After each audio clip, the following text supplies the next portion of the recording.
Beloved Chosen One, we stand now at the precipice of a profound and most quiet spiritual pivot. For many months, perhaps even years, you have experienced what can only be described as a sustained period of heavy, unrelenting atmospheric pressure. This phase was not Plan A. Plan A was the ideal, the swift ascension, the expected logical breakthrough. But the spiritual reality of your path, the one divinely ordained before you drew your first breath, often requires a different, more nuanced methodology. It requires a Plan B. This Plan B, which we now recognize as your execute time, is not the frantic, high-energy counterattack the world expects. It is instead a deep cellular alignment. Feel that subtle, unmistakable shift within the core of your being. It is the spine-chilling recognition that the long, often isolating silence of your preparation season is finally complete. You have endured the forge. You have weathered the relentless attempts by the principalities and powers of the lower vibrational frequencies to drain your resolve and distort your divine blueprint. They worked tirelessly to convince you that the Plan A delay was a total denial, a sign that you had been forgotten. This was their most potent psychological weapon. But a chosen one is never truly forgotten, only seasoned. The quiet truth, the lesser-known spiritual fact, is that your Plan B was always God's preferred trajectory, the more powerful and enduring path. It is the route that forged your resilience into something unbreakable, something beyond the reach of fleeting mortal manipulation. This execution phase begins not with a shout, but with a deep, silent knowing. The cosmic gears have shifted. The energetic grid that surrounds you has locked into a new frequency. And for those who are highly sensitive, for those who are truly anointed, this transition can manifest as a deep, resonant chill, a physical confirmation that the spiritual world has taken its final posture.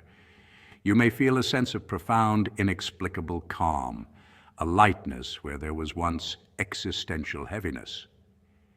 This is the residue of the old attachments, the old assignments, finally burning away into non-existence. The very air around you feels cleaner, more defined. The haze of confusion that once blurred your vision has lifted. You're now seeing with a new, sober clarity. This is the gift of Plan B. It is the clarity of focus, the precision of purpose that could not be achieved while you were still distracted by the noise and chaos of Plan A's expectations. Execution time is upon you, and it is a time of quiet, powerful, unwavering spiritual movement. Now we must articulate the 7 foundational pillars of this new execution phase. Point 1, the quiet release of the why. The highlighted passage, a dense intellectual tapestry woven from threads of psychology, neuroscience, and spiritual philosophy, offers a revolutionary blueprint for navigating setbacks.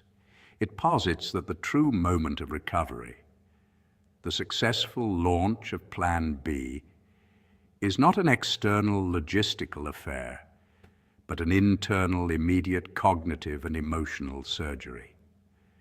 This surgical procedure requires the immediate and absolute relinquishing of the compulsive human need for a retrospective audit. This isn't merely a suggestion to get over it. It's a critical, high-level executive function maneuver rooted in a deep understanding of our brain's energetic economy.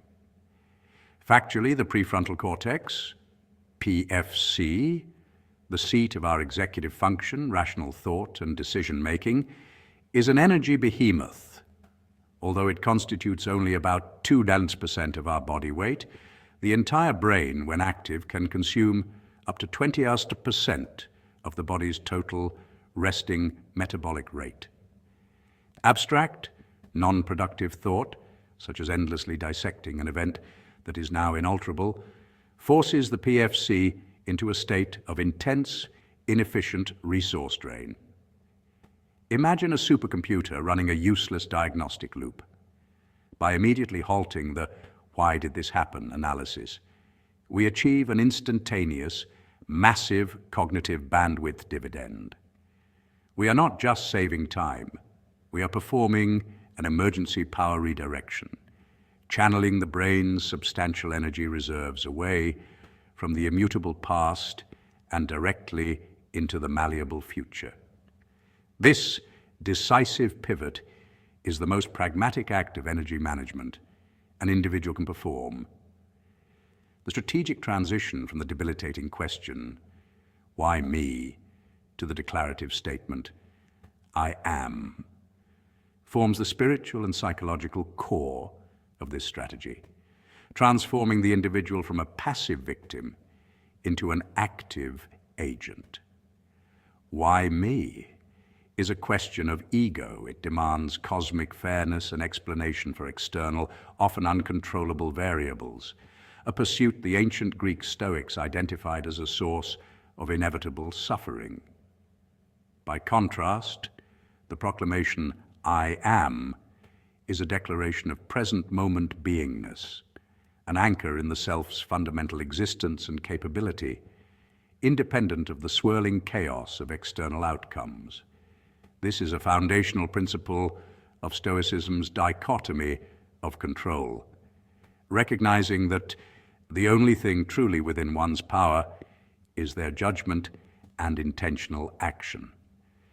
When an individual is stuck in the victim narrative, the brain's amygdala, the emotional center responsible for the fight or flight stress response, is highly activated, flooding the system with cortisol, which demonstrably impairs higher cognitive function and creativity, the exact traits needed for a successful Plan B. The switch to "I am" is, therefore, a neurochemical intervention, calming the threat response and allowing the PFC to regain optimal operational status. This sophisticated shift has a demonstrable parallel in modern neuroscience concerning the interplay between two major neural networks. Rumination and self-recrimination are key functions of the default mode network, DMN, the network that is highly active when the mind is wandering, reflecting on the past, or worrying about the future. It's the brain's background operating system that often runs on autopilot, with self-referential thought. The act of beginning to create Plan B, the moment of future tense, goal-directed problem-solving, is the activation of the task-positive network, TPN. These two networks are typically in a state of reciprocal inhibition. One ramps up as the other powers down. The true genius of the strategy is the realization that the initial failure's data, the details, are not hidden in the dusty archives of the past mistake, DMN territory, but will be revealed in the alignment, TPN territory. The mind is given an ultimate reassurance. Stop searching for answers where they are not, and instead create the conditions for the solution to emerge. This spiritual surrender to the unknown, backed by the pragmatic choice of cognitive focus, transforms existential frustration into a potent, focused momentum, making the "I am" declaration the single most practical step toward a successful execution. Point 2. Recognizing the new boundary architecture. The notion that your energetic perimeter was tested and breached during a preparation phase is a profoundly relatable spiritual concept, a cosmic final exam before the main event. Consider the preparation phase not as a period of ease, but as a grueling stress test designed to reveal every vulnerability in your subtle energy field. This stage is where you are exposed to energetic vampires, soul-level distractions, and corrosive self-doubt, all designed to see if your inherent light could be dimmed. The breaches weren't failures, they were diagnostic tools, highlighting precisely where your defenses, perhaps born of people-pleasing or fear of missing out, FOMO, were weakest. This testing mechanism has deep roots in various esoteric traditions, from the alchemical process of nigredo, blackening dissolution, to the mythological hero's journey, where the protagonist must descend into the abyss before claiming their power. Now, execute time is upon you, and it demands something far more sophisticated than a simple defensive wall.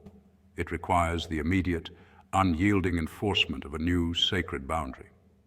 This boundary is the signature act of the true chosen one, not a figure chosen by external decree, but one who chooses their own divine mandate. The magic lies in understanding that this is not a defensive structure built from fear, but a clear, compassionate, spiritual perimeter forged from radical self-worth. Think of it less like a castle wall and more like a high-frequency biosphere surrounding a thriving ecosystem. Its very vibration repels discordant energy not by force, but by incompatibility. Factual information confirms the observable impact of energetic states. The scientific field of psychoneuroimmunology, PNI, establishes a tangible link between chronic stress, often the result of energetic draining, and weakened immune function, demonstrating that saying yes to what depletes you has a measurable physiological cost. Your spiritual perimeter, therefore, is also a biological defense mechanism. Its clarity must be absolute, a non-negotiable decree from your highest self. The execution of this sacred boundary hinges on two definitive acts, an uncompromised no and an unwavering yes. The no is the shield.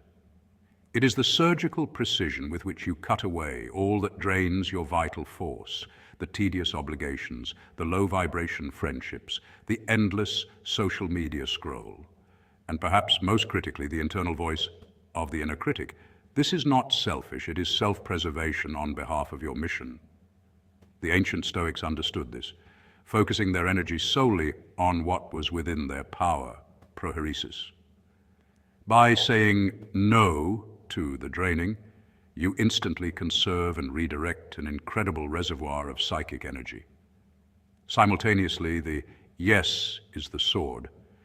It is the active, joyful alignment with the energy that serves your highest purpose. This includes dedicating time to your creative work, fostering relationships that reflect your aspiration, engaging in movement that honors your body, and practicing genuine self-compassion. This deliberate bifurcated execution, no to the low frequency, yes to the high frequency, transforms your life from a chaotic reaction to an orchestrated masterpiece.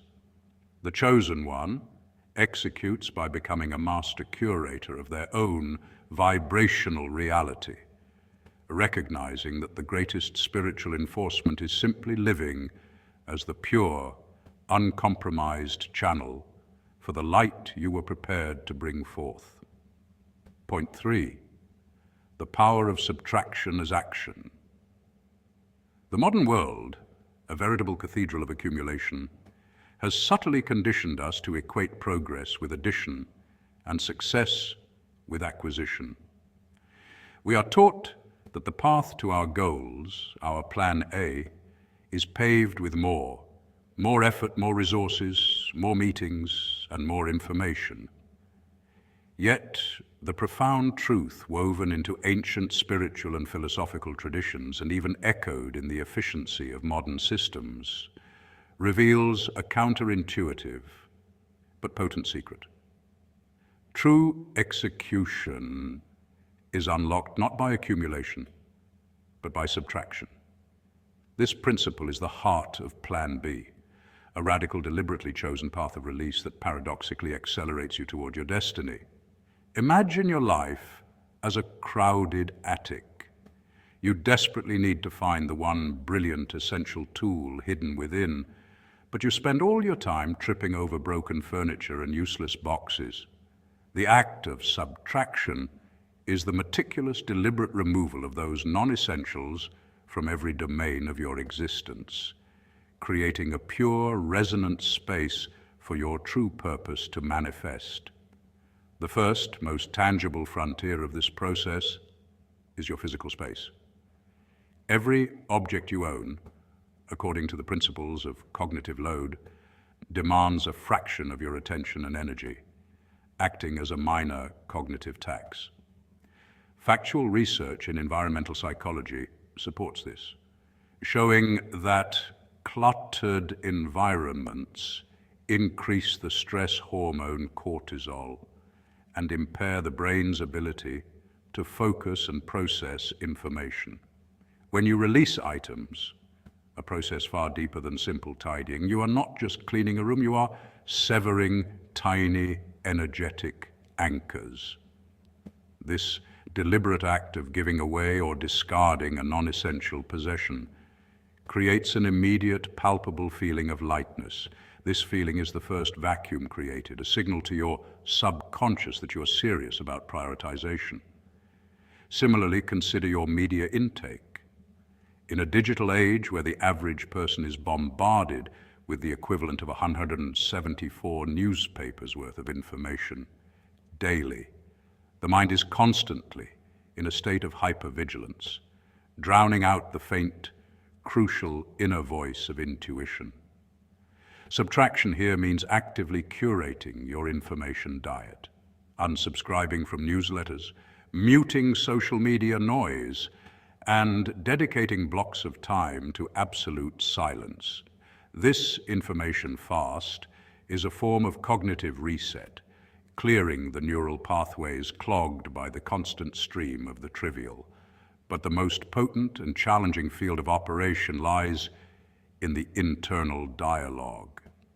This is where most individuals unconsciously accumulate the heaviest emotional and mental clutter, past resentments, future anxieties, self-limiting beliefs, and the pervasive need for external validation. When we speak of subtraction in the inner realm, we are engaging in sophisticated metacognitive practices like mindfulness and deep reflective journaling. Psychologically, this is known as non-identification, the practice of recognizing a thought or emotion, I am worried about X, without accepting it as an inherent part of your identity, I am worried. This deliberate disengagement from the non-essential internal chatter creates the final, most significant vacuum. The ancient Hermetic principle of nature abhors a vacuum is not merely physics, it is a spiritual law. When you clear the internal and external clutter, when you make your space quiet, your media sparse, and your mind still, you are creating a void so profound and unambiguous that the divine, or your highest potential, the universe or the flow of genius, choose your own terminology, is compelled to fill it with clarity, insight, and the precise resources you need. Therefore, the cleaning of your drawer, the fasting from news, and the silencing of your mental chatter are not merely preparatory steps. They are, in their quietude and deliberate nature, the most powerful and undeniable declarations of your absolute readiness for your authentic life, activating Plan B, not through struggle, but through profound, strategic surrender. Point 4, the activation of the inner witness. The moment described as execute time is the culminating sovereign act of a spirit rigorously trained in discernment, a concept far richer and more vital than mere intuition. It signifies the complete and utter cessation of reliance on external validation, marking the ultimate graduation from seeking consensus to embracing personal, divine certainty. This isn't about guesswork. It's about operating from a place of spiritual empiricism, where your inner knowing functions as an infallible, protected line of communication. Think of it as accessing a secure, encrypted server within your own consciousness, containing data perfectly tailored and guaranteed for your specific path. For centuries, mystics and philosophers have explored this concept, often referring to it as the nous, a term in classical philosophy for intellect or mind, the still small voice in Abrahamic traditions, or the viveka, discriminative knowledge, in Hindu philosophy. This internal mechanism is your birthright, calibrated through every lesson, challenge, and quiet moment of reflection. And it possesses a unique frequency signature that is utterly non-transferable and non-negotiable. The reason external advice becomes not just unnecessary, but potentially detrimental, is rooted in the principle of non-interference in sovereignty. When an individual has consistently devoted themselves to refining their spiritual antennae, their subsequent guidance is layered with an exponentially greater depth of contextual data than any well-meaning outsider could possess. Consider the human nervous system. It is estimated that the brain processes over 11 million bits of sensory information per second, but consciously handles only about 50 bits. Discernment is the process of filtering those millions of bits, integrating them with past experience, current spiritual alignment, and future potential, a process that happens largely beneath the surface of conscious thought. When you seek validation for a deeply discerned truth from someone not walking your path, you're asking them to weigh your entire 11 million bit reality against their own entirely different reality, based on the mere 50 bits you can articulate. Their input, however sincere, will invariably be skewed by their personal fears, unfulfilled projections, and limited vantage point. This interference introduces cognitive dissonance, creating a static that pollutes the clarity of the initial pure signal. This execution time is therefore an act of profound spiritual courage, a declaration of self-authority. The deep, certain feeling that guides your footstep is not sentimental or vague. It is characterized by its sober, simple truth. It often lacks the dramatic flair of external signs and wonders, presenting itself instead with an undeniable, quiet logic. In the moments leading up to a major decision, the mind may offer a cacophony of logical pros and cons, but the true inner witness remains a singular, unwavering anchor.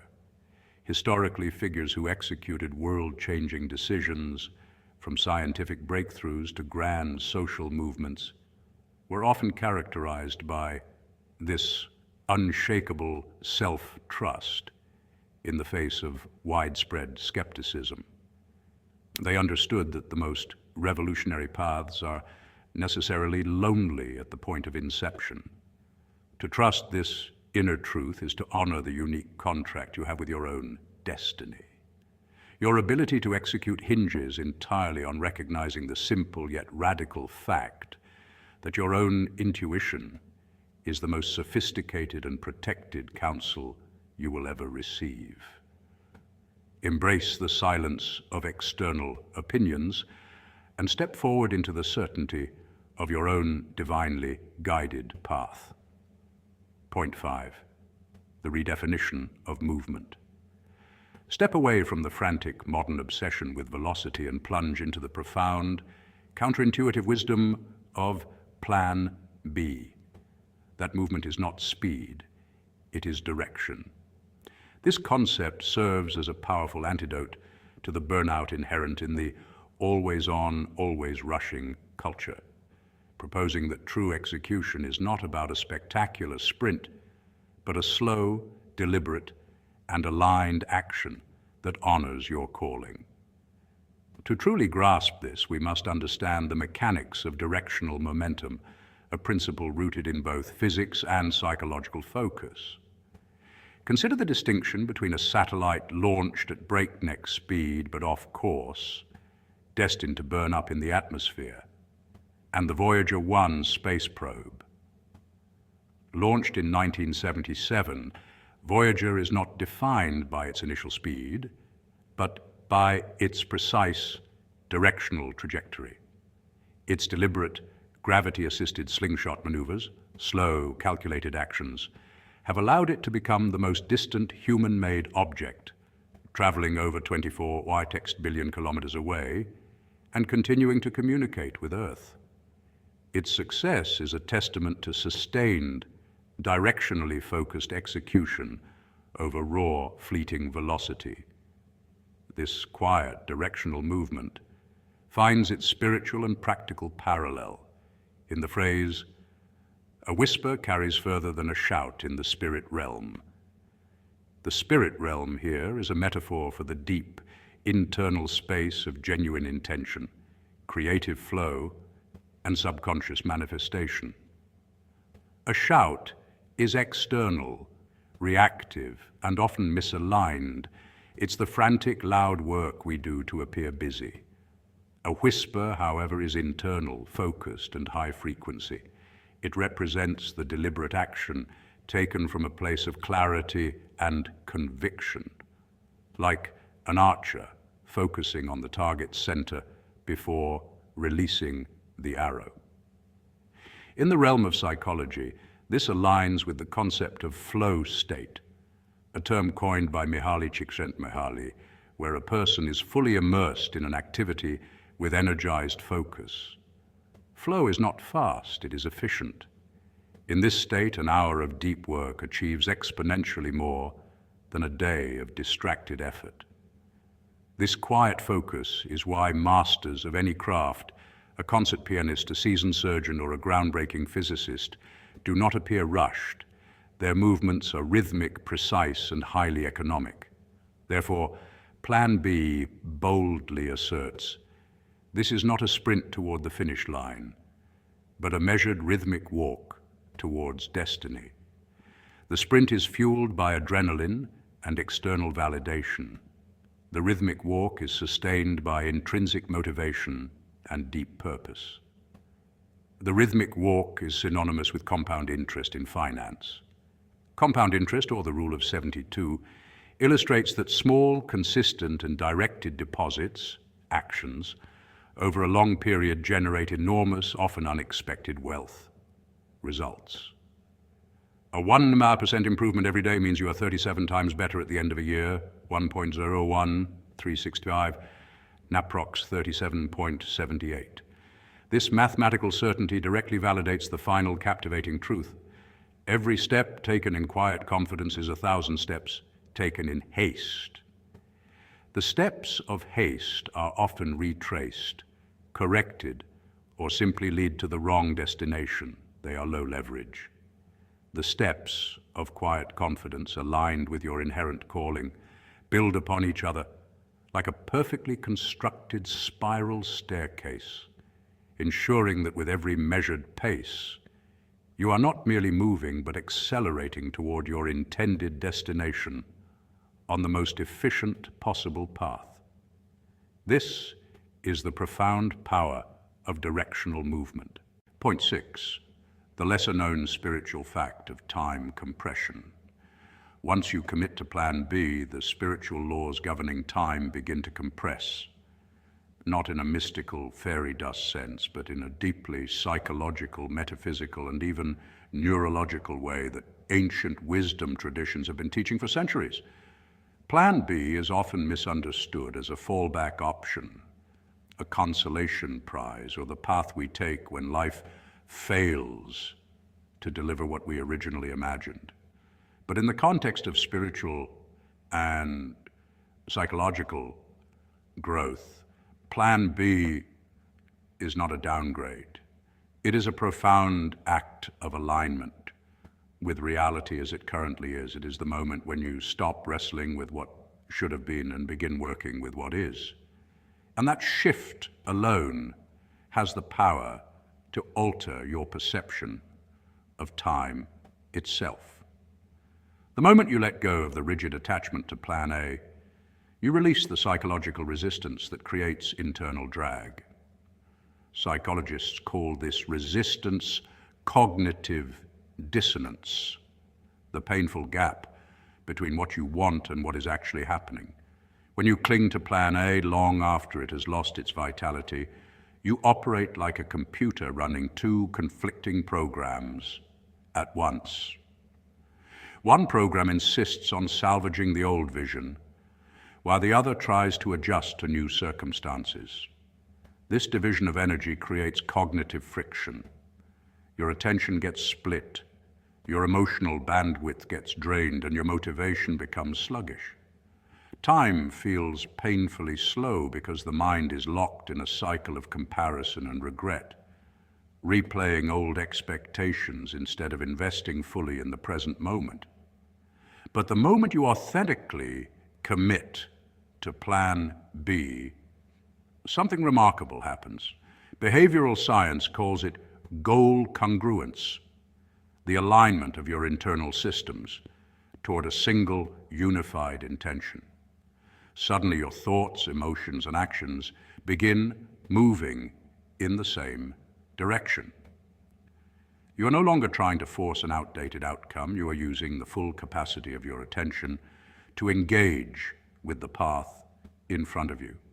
That single shift eliminates wasted energy. It dissolves the internal opposition. It transforms your mind from a tug-of-war rope into a laser beam. This is where the idea of time compression comes in. When your energy stops leaking into what no longer exists, you repurpose all that fuel toward what is real. Spiritual traditions describe this as the law of focused intention. What you fully commit to accelerates. Neuroscience supports this. When the brain no longer wastes resources predicting and correcting for old expectations, it enters a state of cognitive efficiency. Decision-making speeds up. Emotional processing becomes smoother. Creativity flows more naturally. You feel lighter, clearer, and faster, not because time has changed, but because you have stopped resisting it. This is also where the idea of the pure foundation becomes essential. What feels like delay is often a hidden construction phase. Delays teach you adaptability. They strengthen emotional endurance. They expose faulty assumptions. They force you to refine your priorities. It is no different from the way engineers build massive bridges. 90% of the project is invisible. Geological surveys, soil testing, deep concrete foundations. Engineers know that if the unseen structures are flawed, the visible bridge will collapse under the lightest pressure. Once the foundation is trustworthy, the rest of the structure can rise with astonishing speed. The same principle applies spiritually and psychologically. The hardships, disappointments, and detours you experienced while clinging to plan A were not wasted time. They were the soil testing, the emotional blueprints, and the spiritual footing. They were building your strength, sharpening your discernment, and clarifying your values. When you commit to plan B, you are not starting over. You are building on a foundation that has already been poured.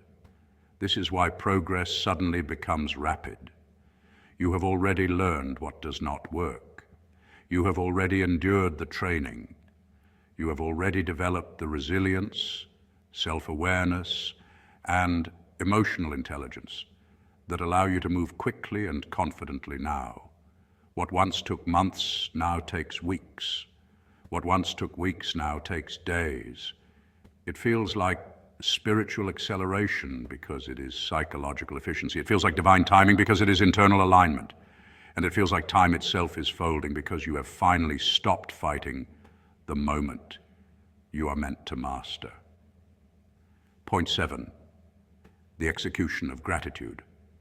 The concept of ultimate execution transcends mere completion or success. It is a profound alchemical transformation of the journey's very essence, culminating in an act of radical gratitude.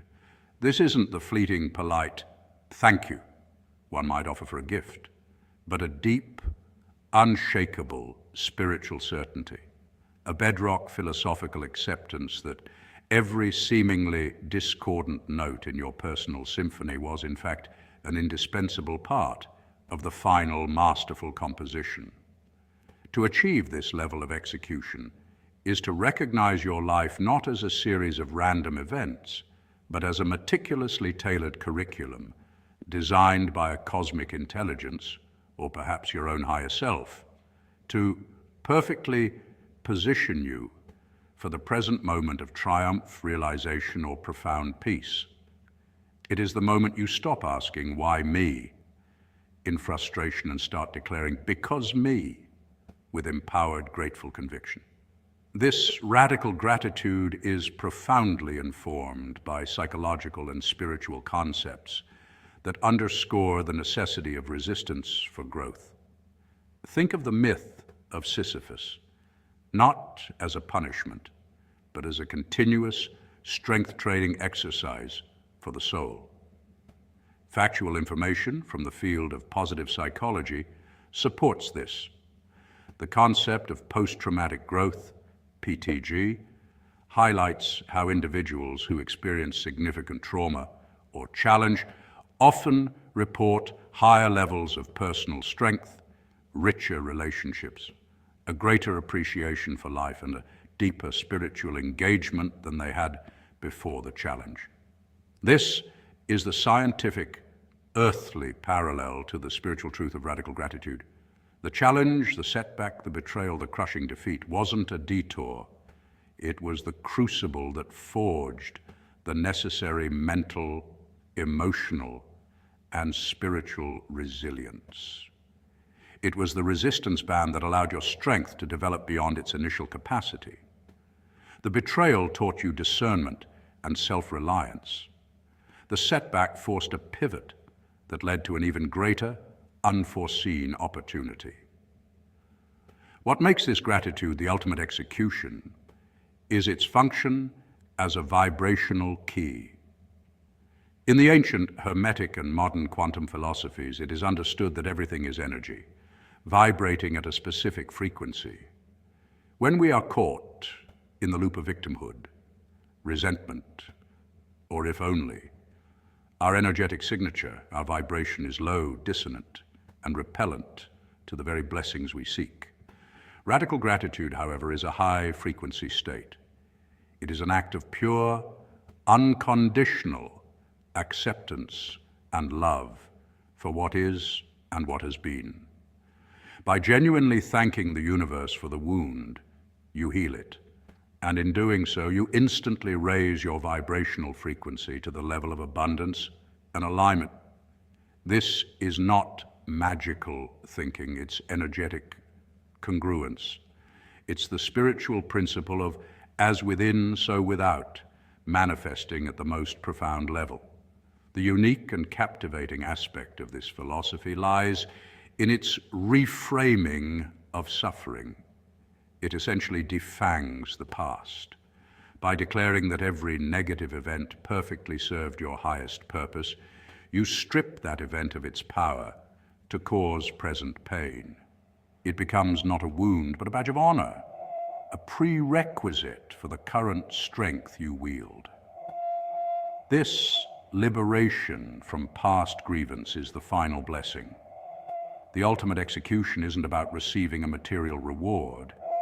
It is the instantaneous shift in internal reality that makes the material reward, or the next perfect step in your assignment, possible. It is the moment you complete the assignment by understanding its true, hidden purpose, not just to achieve something, but to become someone, a person whose soul is so saturated with thankfulness for the entirety of the journey that they can finally access the most powerful blessings which were always waiting, shielded by the vibrational mismatch of unacknowledged pain. This final perfect act of living gratitude, therefore, is the self-fulfilling prophecy of a life lived and ultimately mastered with flawless intentionality. Chosen one, the era of passive waiting is over. Your training is complete. The materials have been gathered. The instructions have been silently delivered. Execute time is now. Remember, your greatest power lies not in the storm, but in the profound, unshakable calm that rests within the eye of your spiritual consciousness. Proceed with gentleness, with sobriety, and with the deep, quiet knowledge that Plan B is already being fulfilled. Go forth and execute your divine mandate. You are protected, you are prepared, and your time is now. Amen.